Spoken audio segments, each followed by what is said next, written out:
बिस्मिल्लाहिर्रहमानिर्रहीम। अस्सलाम वालेकुम नाज़रीन, मैं हूं अहमद फवाद और आप देखते हैं मुझे मेरे यूट्यूब चैनल और फेसबुक पेज पर।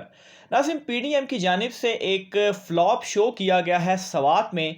और ये शो फ्लॉप किस तरह से था, कितने लोग वहां पर मौजूद थे, क्या कुछ वहां पर होता रहा, इसकी कुछ तफसीलात हैं वो आपके साथ मैं शेयर करूंगा और आपको बताऊंगा कि किस तरह से मौलाना फजल रहमान और शहबाज शरीफ इस वक्त अपना ज़हनी तवाज़न मेरे ख़्याल से वो खो चुके हैं, क्योंकि जिस तरह की वो बातें कर रहे हैं वो बहुत ही अजीबो गरीब हैं। या तो दूसरी तरफ वो आवाम को इतना बेवकूफ़ समझते हैं कि वो कुछ भी कह देंगे और आवाम उनके ऊपर यकीन कर लेगी। आज के इस व्लॉग में एक तो आपको ये बताऊंगा कि किस तरह से उन्होंने क्या बातें की और उनकी बातों का जवाब जो है वो मैं आपके सामने रखूंगा, और सवात जलसा जो पीडीएम का फ्लॉप शो है इसकी कुछ डिटेल्स आपके सामने रखूंगा। तो नाज़रीन, सवात का जो शो था, सबसे पहले तो मौलाना फजल रहमान या मुस्लिम लीग नून या दीगर कुछ जमातें जो इनके साथ हैं ये मिलकर भी वहाँ पर लोग इकट्ठे नहीं कर पाई। और अगर आप कुछ फुटेजेस वगैरह भी उसकी देखें तो आपको ये नज़र आएगा कि किस तरह से आलमोस्ट खाली कुर्सियों से ही वहाँ पर ये लोग खिताब करते रहे। कुछ लोग थे, मैं ये नहीं कहता कि बिल्कुल ही लोग वहाँ पर नहीं थे, लेकिन जिस तरह से उधर कुर्सियाँ लगाई गई या जिस तरह से वहाँ पर चीज़ों को उछालने की कोशिश की गई, प्रोपेगेट करने की कोशिश की गई, इस तरह से वहाँ पर कुछ भी नहीं हुआ। और बहुत कम तादाद में वहाँ पर कारकुनान जो है वो आए, और इतनी जमातें मिलकर भी अगर इतने कम कारकुनान वहाँ पर इकट्ठे कर पाएँ तो ऑब्वियसली ये एक बड़ी अफसोसनाक जो है वो बात है, क्योंकि मुस्लिम लीग नून और मौलाना फजल रहमान ऑब्वियसली इनके बहुत सारे लोग ऐसे हैं जिस वो मदरसे के लोग मौलाना फजल रहमान जो है वो निकाल कर ले आते हैं, और इसी तरह से शहबाज शरीफ जो हैं वो भी कुछ ना कुछ लोग जो है वो निकाल कर ले आते हैं, लेकिन सवात में इस तरह से वो शो पेश नहीं कर पाए। इसकी एक रीज़न वो ये बताते हैं क्योंकि जो है वो बारिश वहाँ पर होती रही, और तूफ़ान जो है वो आंधी और तूफ़ान काफ़ी था, जिसकी वजह से लोग जो है वो बहुत सारे वहाँ से चले गए। तो नाज़रीन, अगर ऐसी रीज़न थी तो ऐसे तो जलसे वगैरह इमरान खान साहब की जानिब से भी बहुत किए गए, और बारिशों में ख़िताब भी अगर आप इमरान खान साहब को देखते रहते हैं तो बारिशों में ख़िताब भी आपको इमरान खान साहब के जो है वो नज़र आएंगे। लेकिन वहाँ पर तो जो अवाम थे, जो कारकुनान थे, वो वापस नहीं गए क्योंकि वो लॉयल थे इमरान खान के साथ। तो ऐसी कोई बात नहीं है कि इस वजह से वहाँ पर लोग नहीं आए, ये एक बहाना बनाने की जो है वो कोशिशें थी। अच्छा, खिताब में सबसे पहले तो मौलाना फजल रहमान की एक दो चीज़ें आपके सामने रखता हूँ और उनको आपको जवाब देता हूँ, जिससे आपको पता चलेगा किस तरह से इनका जहन घूमा हुआ है और इन्हें समझ नहीं लग रही कि अब हम क्या करें। सबसे पहली बात जो है वो इस जलसे में मौलाना ये कहते हैं कि इमरान खान की हुकूमत बनाने से और ना ही बनाने के बाद कोई इज़्ज़त है। उन्होंने आज़ाद कौमों पर इस तरह हुकूमतें मुसल्लत नहीं की जाती, इस नाजायज़ हुकूमत का ख़ात्मा कर रहे हैं। अच्छा, वो कहते हैं जी कि खान साहब की कोई इज़्ज़त नहीं। जिस तरह से इमरान खान साहब वज़ीर-ए-आज़म बनने के बाद आलमी सतह पर वो उभरे हैं और जिस तरह से आलमी सतह पर उन्होंने पाकिस्तान की इज़्ज़त करवाई, उस की कोई भी एग्जाम्पल हमें माजी में नहीं मिलती। तो मौलाना फजल रहमान पता नहीं ये बात किस तरह से उनके जहन में आई, या वो इतना ज़्यादा पागल हो चुके हैं बोझ इमरान में कि वो अब इसी तरह से अजीबो गरीब बातें जो है वो कर रहे हैं। दूसरी चीज़ वो ये कहते हैं कि चले हुए कारतूसों को दोबारा बंदूक में नहीं डाला जा सकता।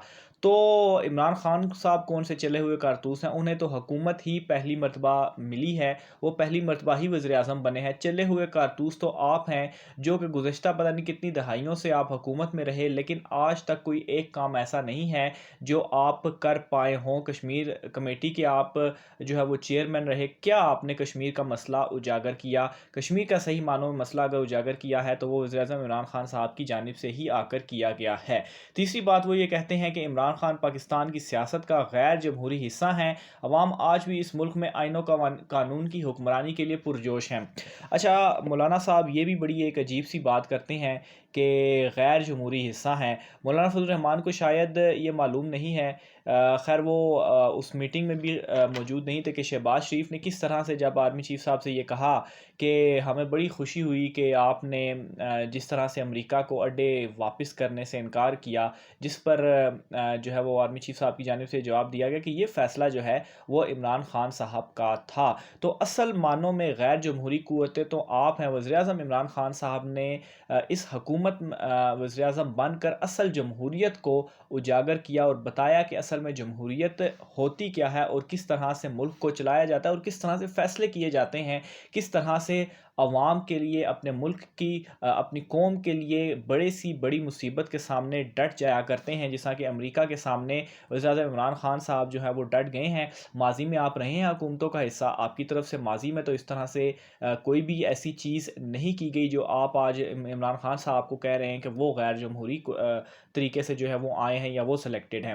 अच्छा, अब मैं आता हूँ शहबाज शरीफ की तरफ। शहबाज शरीफ साहब जो है वो क्या कहते हैं, उन्होंने भी इसी तरह का ये खिताब जो है वो किया है। सबसे पहली बात तो वो ये कहते हैं कि हमें इमरान खान के दौरे हुकूमत में एक तो महंगाई के हवाले से बात करते हैं और दूसरा वो ये कहते हैं कि अगर साबिक वज़ीर आज़म नवाज शरीफ को दोबारा जो है अगर वो मौका मिलता है तो वो जो उन्होंने अपने दौर में पंजाब में काम किया, पंजाब से भी ज़्यादा केपीके को वो आगे लेकर जाएंगे।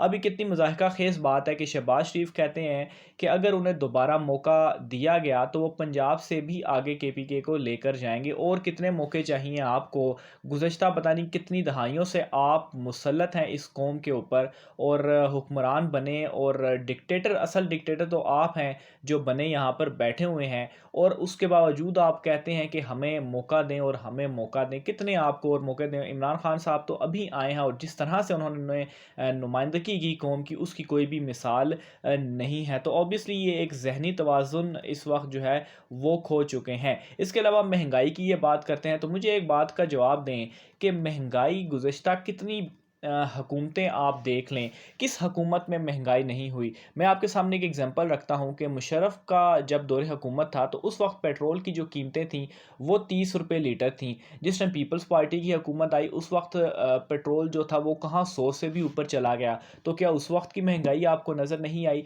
तो महंगाई नाज़रीन जो है वो हर दौर में हुई है और उसकी रीज़न यही रही है कि हर दौर में आपने करप्शन की और आईएमएफ से आपने भारी जो है वो कर्ज़े लेते रहे। अभी वज़ीर-ए-आज़म इमरान खान साहब की जानिब से जिस तरह से इन्हें माइशत तबाह मिली, लेकिन अभी इन्होंने माइशत को एक सही डायरेक्शन में डाला है और जीडीपी ग्रोथ की एक एग्जांपल आपके सामने है कि किस तरह से वो माइनस में जा चुकी थी और माइनस से 3 साल के अंदर उन्होंने उस ग्रोथ को 4 तक जो है वो लेकर गए हैं। तो ये असल में इमरान खान साहब की डायरेक्शन है जो कि उन्होंने दिखाई और माइशत को वो अब दुरुस्त करने की कोशिश कर रहे हैं और कर्ज़ों को उतार रहे हैं। ऑब्वियसली वक्त तो लगेगा चीज़ों को महंगाई को ख़त्म होने में, लेकिन अभी कम से कम माइशत जो है वो सही डायरेक्शन में तो जा रही है। आपकी दौरे हुकूमत में तो ये मज़ीद तबाह से तबाह होती जा रही थी और जो प्रोजेक्ट्स जिनका आप नाम लेते हैं, मेट्रो बस आप कह लें, मेट्रो बस आज लाहौर का क्या हाल है, या अगर आप वो जो ऑरेंज लाइन ट्रेन है वो भी लाहौर में है, तो सारे का सारा बजट आप अगर कहीं पर ख़र्च करते रहे हैं तो वो सिर्फ़ और सिर्फ आप लाहौर में ही ख़र्च करते रहे हैं और वहाँ पर भी आपने ये फ़जूल एक किस्म का ख़र्च किया। आज कितनी अरबों वहाँ पर सब्सिडी देनी पड़ रही है और उन बसों का भी कोई हाल नहीं है, ना ऑरेंज ट्रेन का और ना ही इन बसों का। उससे बेहतर ये था कि आप इन रुपयों को माइशत में खर्च करते ताकि उसकी कोई आउटकम आती और मुल्क में गुर्बत ख़त्म होती और ये तमाम चीज़ें जो थीं ये ख़ुद ब खुद बेहतर होती जाती, जो कि आज वज़ीर-ए-आज़म इमरान खान साहब जो हैं वो कर रहे हैं। आखिर में एक वो यही बात करते हैं बार बार, एक तो कहते हैं माइशत तबाह हो गई, दूसरा वो ये कहते हैं कि कश्मीर और फ़लस्तीन और उनका जो है वो आपने पता नहीं उनको क्या कर दिया, और ये वही अच्छा इसके अलावा वो क्या कहते हैं जी कि मतलब है कि एक अहम इजलास में अक्सर हम देखते हैं कि इमरान नियाज़ी की जो सीट है वो खाली होती है। अच्छा, ये अब कितनी मज़ाहिका ख़ेज़ बात है कि जो वो कौमी सलामती का एक वो वहाँ पर मीटिंग भी हुई और जो एक प्रेजेंटेशन दी गई, अब ये कहते हैं कि वहाँ पर इमरान खान साहब की कुर्सी जो है वो खाली थी। अब ये मुनाफ़िक़त की कितनी इंतहा है कि आपने ख़ुद ही ये लेटर लिखा कि इमरान खान अगर वहाँ पर आएंगे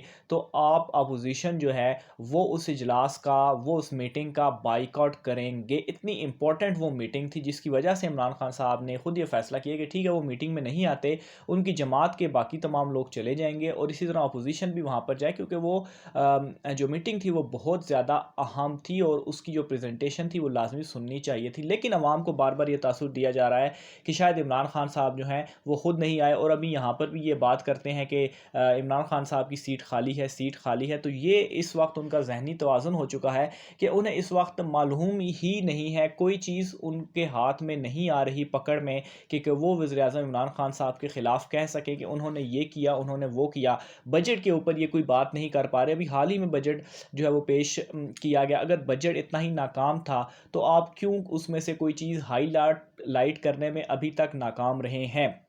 हकीकत यही है कि डायरेक्शन जो है वो इस वक्त सही हो चुकी है और इन्हें अपनी शिकस्त 2023 में भी नज़र आ रही है, और जाती उम्रा में इस वक्त अंधेरे छा चुके हैं। ख़ास तौर पर मरीम, नवाज और शहबाज शरीफ जिस तरह से आमने सामने हैं, तो इस जलसे में जिस तरह से शहबाज शरीफ ने ख़िताब किया, उन्होंने मरीम नवाज को साइड लाइन करने में भी वो कामयाब रहे हैं, और ऑब्वियसली एक उनका आपस में झगड़ा भी है जो नवाज शरीफ से। तो बहरहाल इस वाले से भी देखते हैं कि आगे के मामलात क्या चलते हैं, उस वाले से भी तमाम से डिटेल्स जो हैं वो आपकी खिदमत में पेश करते रहेंगे। नाज़रीन, आज के व्लॉग से इतना ही। अपनी राय का इज़हार कमेंट बॉक्स में लाजमी कीजिए। मुझे इजाज़त दीजिए। अल्लाह हाफ़िज़।